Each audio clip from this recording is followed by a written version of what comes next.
Hello, everyone. Welcome to episode number 269 of Bill Man the Sport Guys podcast. I'm your host, Bill Man the Sports Guy. Now, joining me is a awesome friend of the podcast and on a Cubs podcast called the Locked On Cubs podcast, Matt Cozzi. Matt, thank you for joining.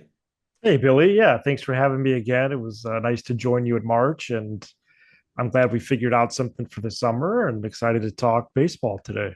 I sure am. So, Matt, let's get this started. All right. With the Cubs game today, they obviously lost 3-2. They could not sweep the Orioles, but on the last 5, 10 games, what have been your thoughts on the Cubs as of late?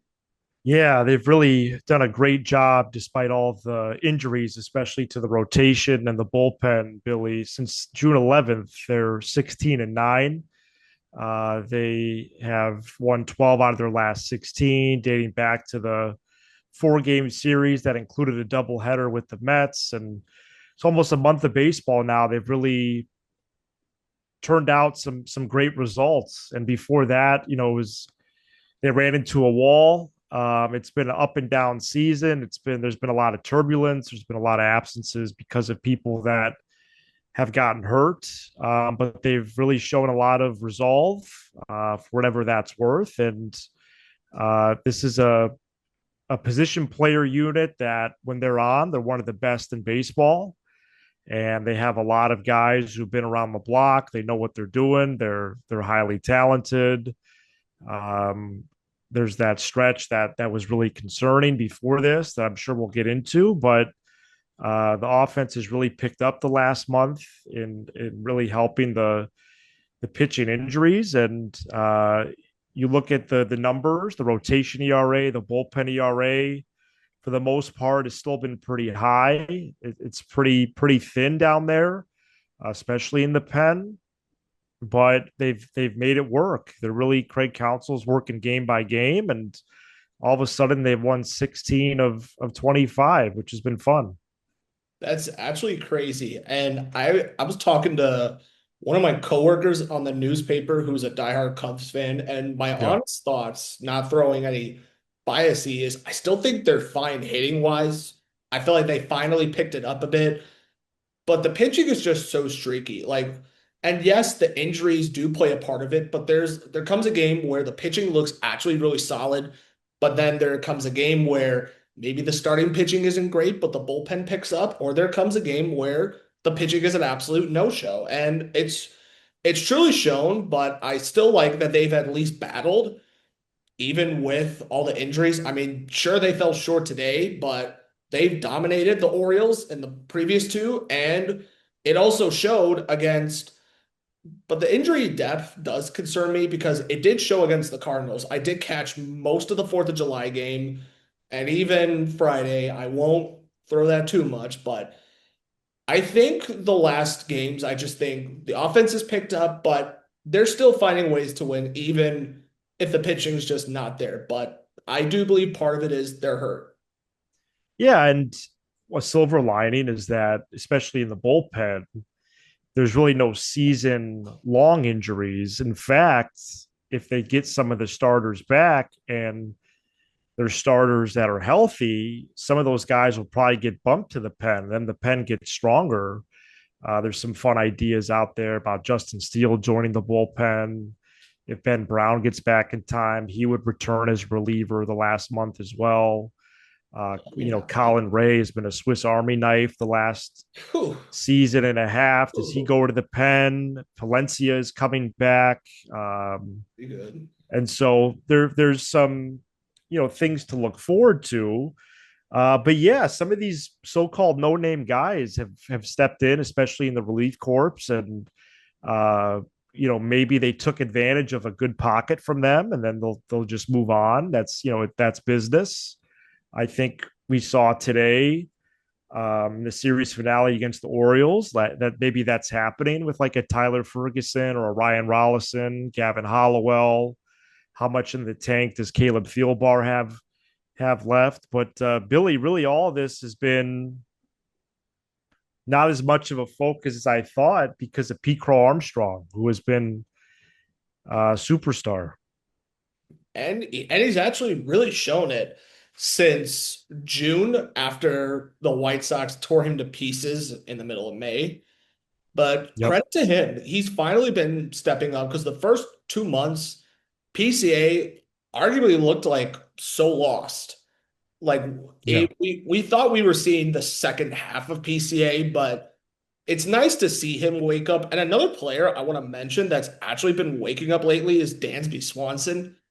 Yeah. He has Crazy stretch. struggled mightily, but the past like 2 weeks, even after against the Padres, he is finally heating up. Yeah. I was entering today. He had an 18 game stretch with 9 home runs and 30 runs batted in. So yeah, really, really good stretch that they took advantage of. They've been winning a lot. And for PCA, yeah, I looked it up since May 30th. He's been red hot, hitting 407. His OPS is far, far and away the best in baseball by like 200 points. Um, and so that's just been a huge boom. Nico Horner has really plummeted. Alex Bregman has never really got it going. We know about Seiya and Hap streakiness. We pretty much know what we're getting with them as they've been Cubs for a while, especially Hap. Yep. Bush up and down. So yeah, guys like Dansby, Carson Kelly, Michael Conforto has helped in a pinch. I might be forgetting someone, but yeah, Uh, they've been doing well. I don't I, think I did. I was gonna say even Miguel Amaya. Yeah, yeah, he's more of a defense first guy, but yeah, he's had a couple good hits. Yeah. So with the All-Star break or the All-Star game coming, and so far for us Chicago fans, we did get one representative All-Star for each. Pete Crow Armstrong for the Cubs, rightfully so, Miguel Vargas for the Chicago White Sox. But I want to go to Yeah, you. but they should have had more, I thought. But I want to target PCA first Okay. because I think him turning it around has really played a huge part. And what do you think? PCA is an all-star, or is there a Cub you thought that got snubbed? Yeah, I think PCA is one of the best stories in baseball. If it wasn't for maybe the greatest baseball player to ever walk the planet Earth, PCA would be a clear favorite for the MVP. Right now, he's second to Otani. I would never wish injury upon someone, but it has been a while since Otani did a full season as a starting pitcher and as a everyday position player. He has missed a handful of games. I'm keeping an eye on him for sure, and I know they skipped his start this week, if I remember correctly, just to That's be super cautious. Um, and it makes sense. but yeah, he's MVP levels PCA, and it's like a rock concert. Like you have to be in the room to watch his at bats. We knew he had the personality, the flair, the speed, the defense, and even he showed his ability, to put the bat to the ball. But really, the slug has separated him from the pack now. 21 homers as we record, and he for June, Billy, literally it was at Ruth and Gehrig levels. There was a specific threshold that they put on the marquee broadcast for the entire month of June, in which he was player of the month in the NL. It's only three guys that have had like three or four certain categories above the number, and it was literally Babe Ruth, Lou Gehrig, and now Pete Crow Armstrong.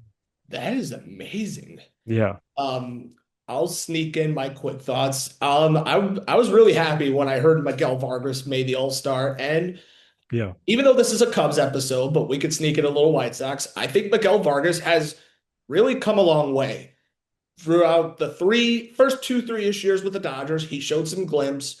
Obviously, in 2024, we all know the history. Gets traded to the White Sox in part of the three-team trade involving Michael Kopech.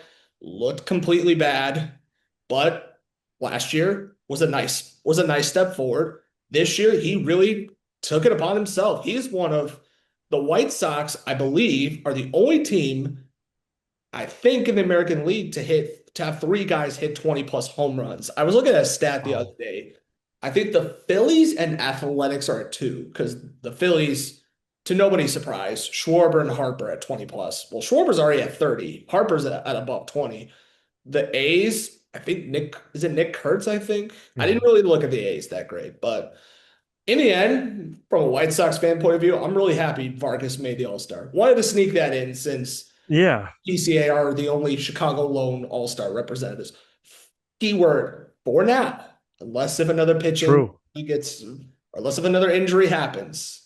I thought Colson Montgomery had a chance, and so did Davis Martin. Oh, well, Davis Martin, I could see, and to be fair, his out of his last 10, 15 starts, he's had a few rough ones, Right. including last night against the Red Sox.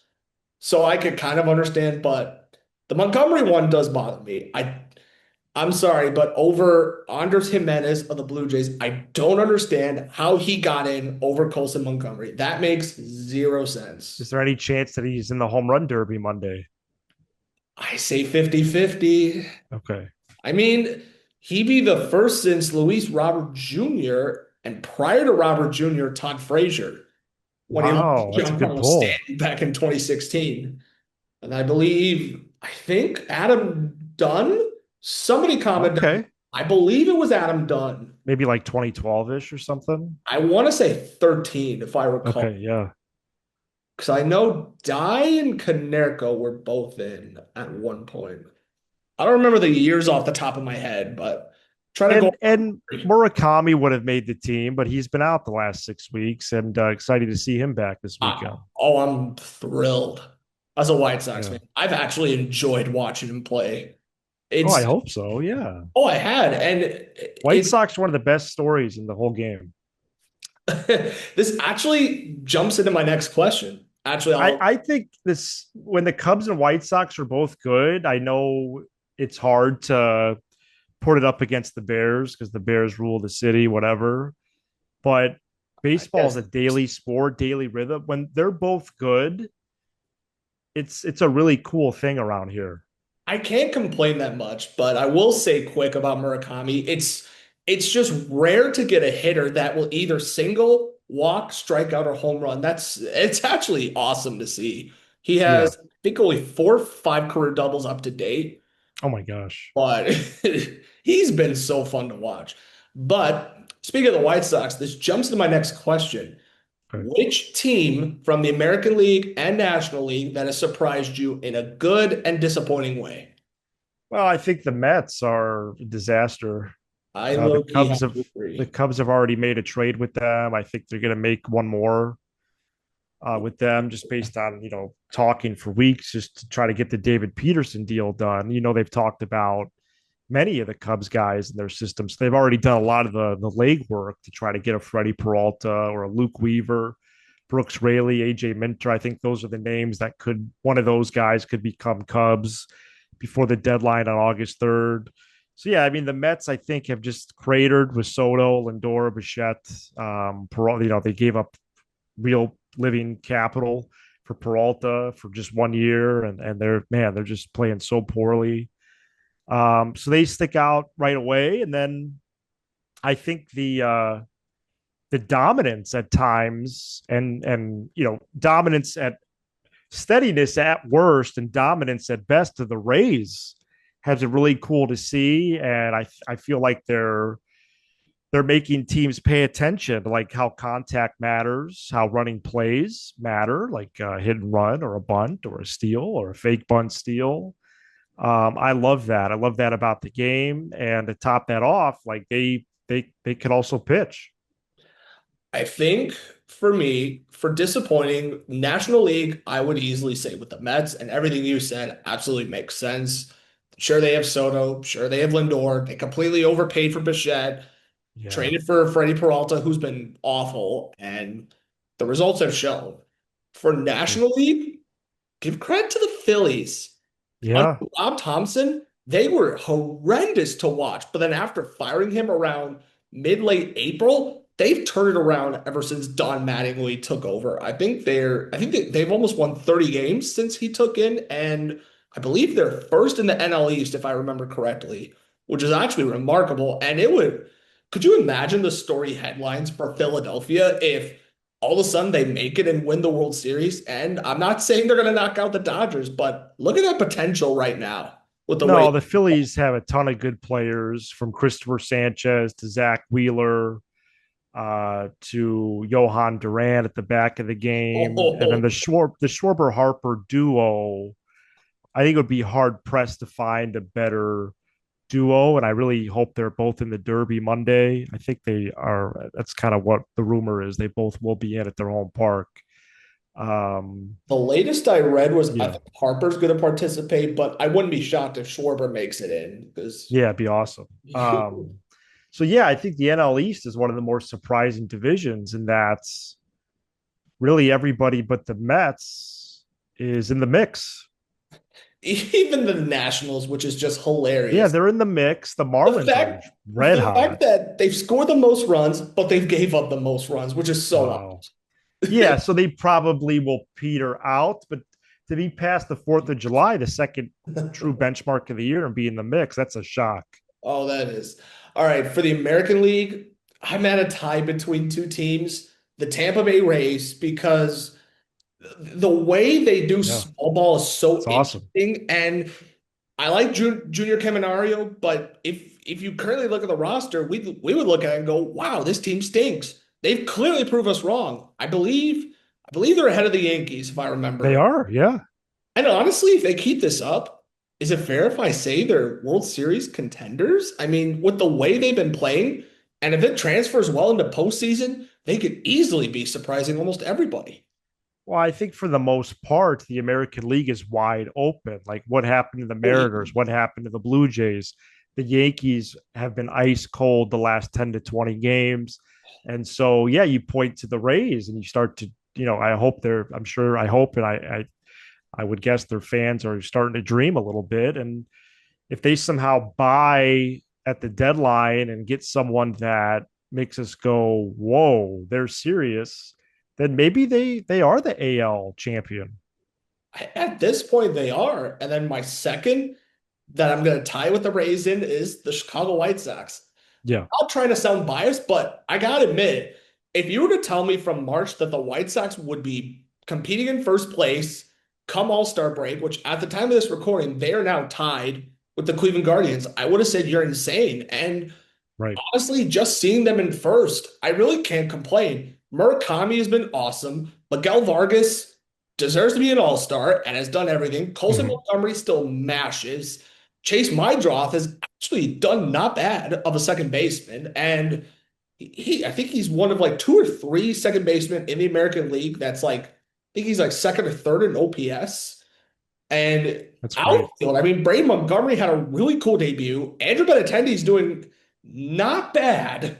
I'll admit that. And Tristan Peters, who was part of the Savannah Bananas and who they got him for cash considerations, he's been a surprise rookie.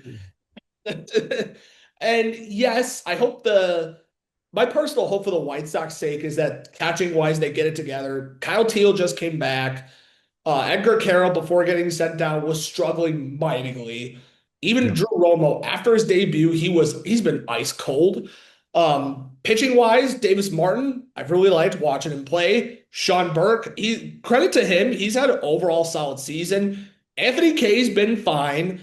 Eric Fetty's a hit or miss, and the bullpen overall, Grant Taylor, Brian Hudson, who I'd say two of our best have been amazing. Sean Newcomb, another player that I don't understand why he's not an all-star.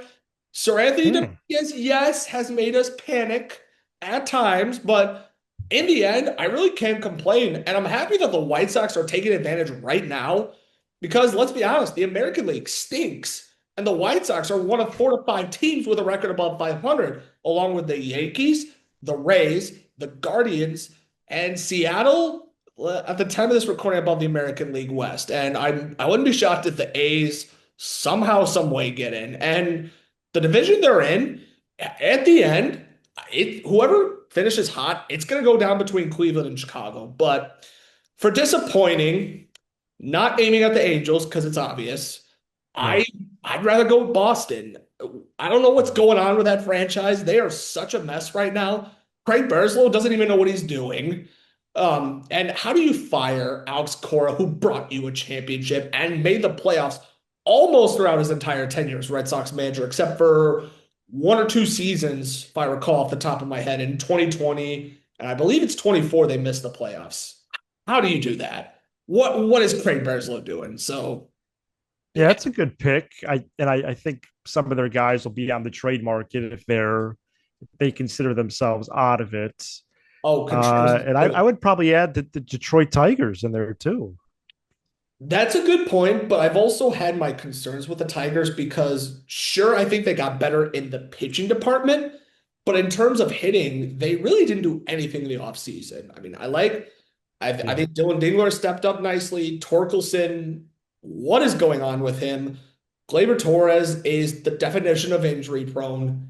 Javier Baez, I hope he gets better, but was kind of struggling here and there. But yeah, I don't understand the Tigers as of late.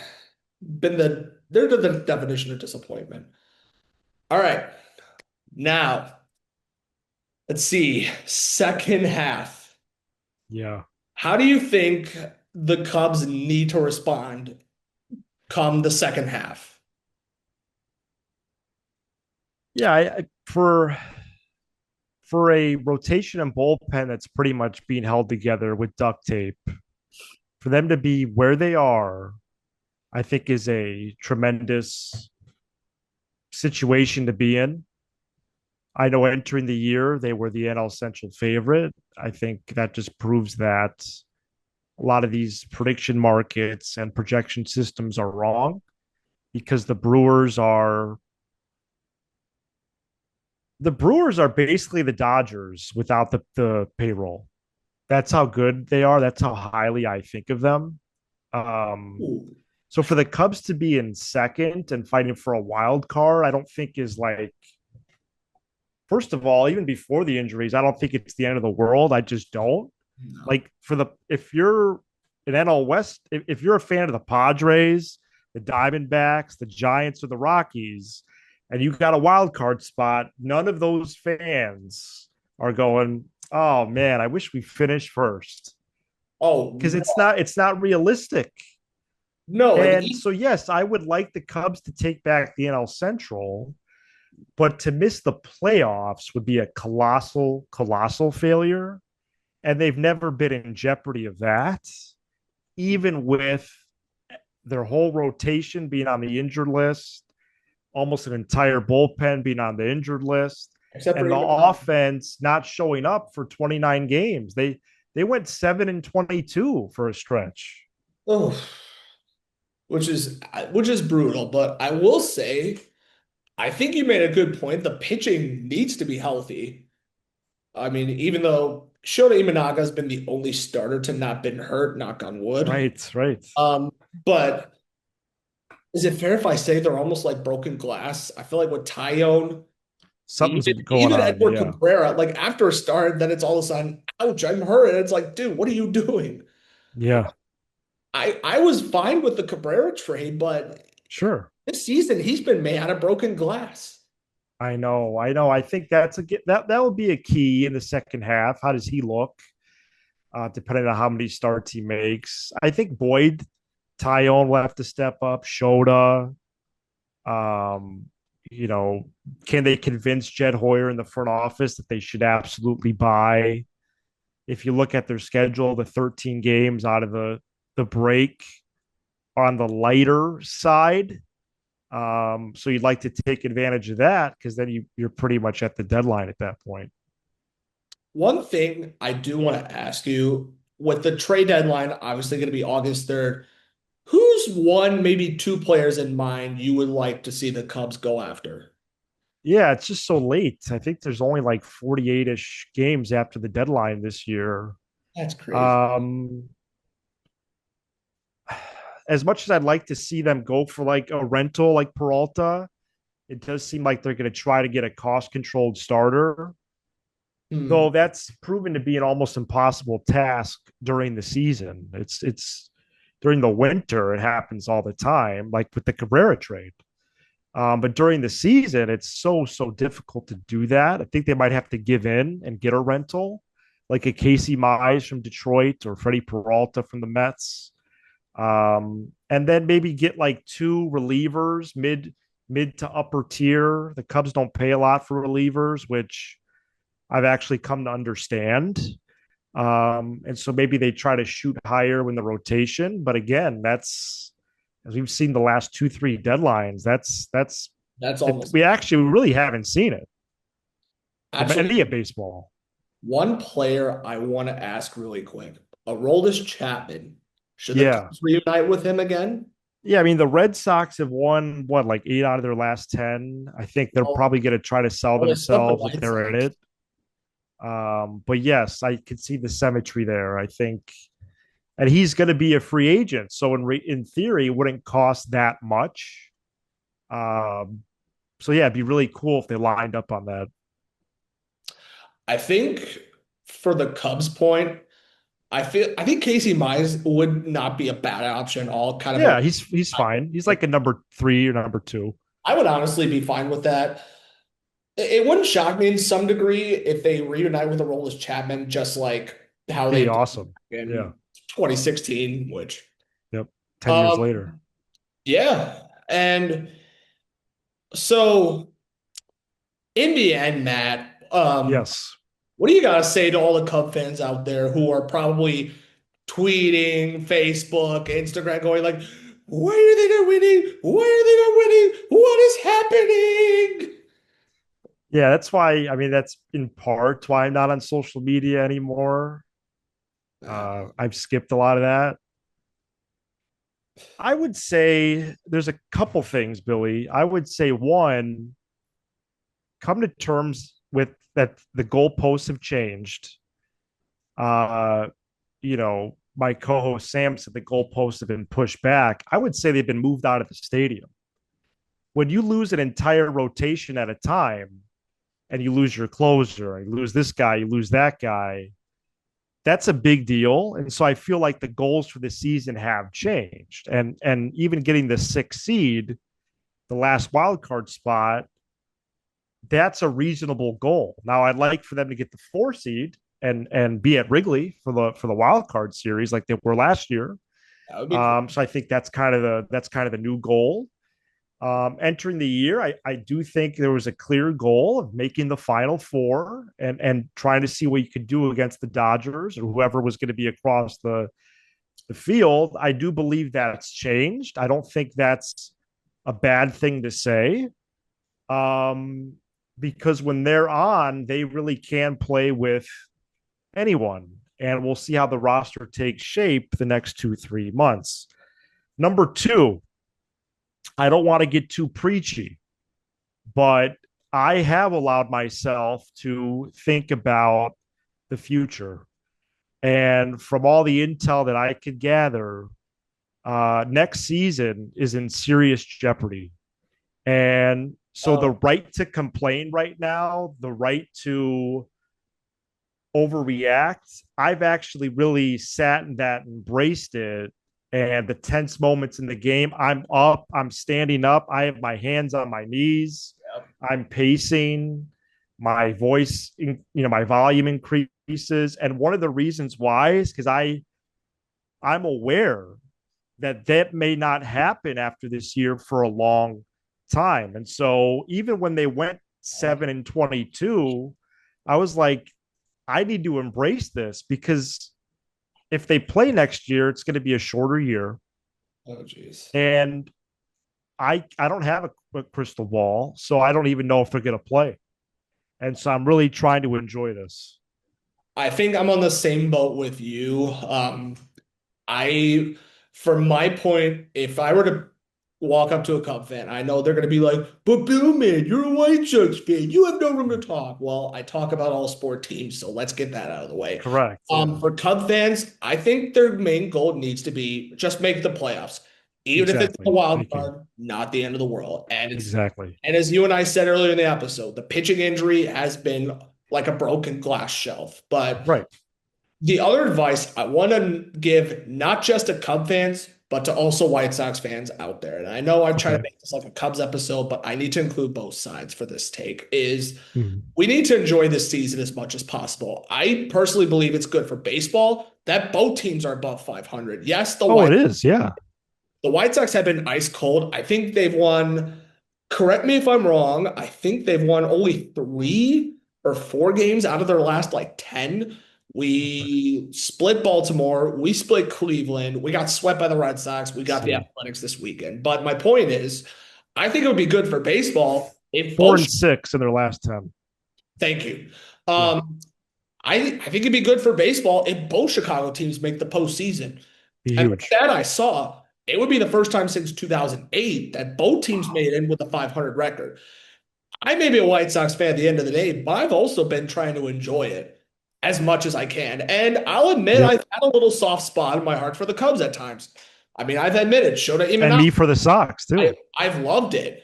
I think it's great to see PCA shining at some of the brightest lights. I think Michael Bush is still a quietly underrated first baseman at times. Dansby's been heating up Yeah, for him.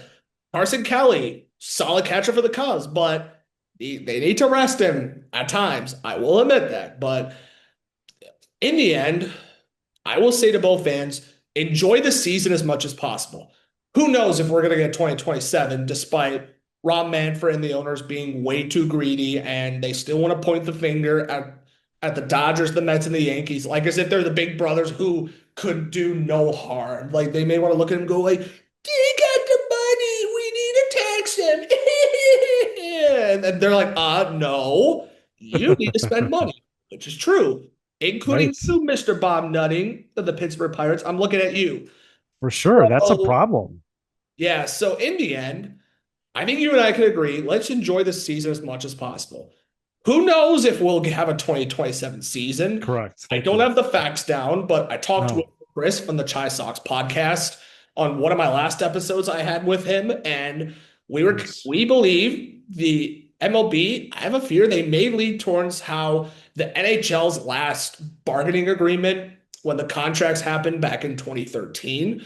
I don't have Mhm. the I don't have the stats and information written down, so I can't talk too much about it. But in the end, enjoy the season as possible because who knows what 2027 will hit us with. And as a White Sox fan, I'll say I'm for sure enjoying the ride as much as possible. And in the end, hot take, I hope both teams make in the playoffs and go to a deep run.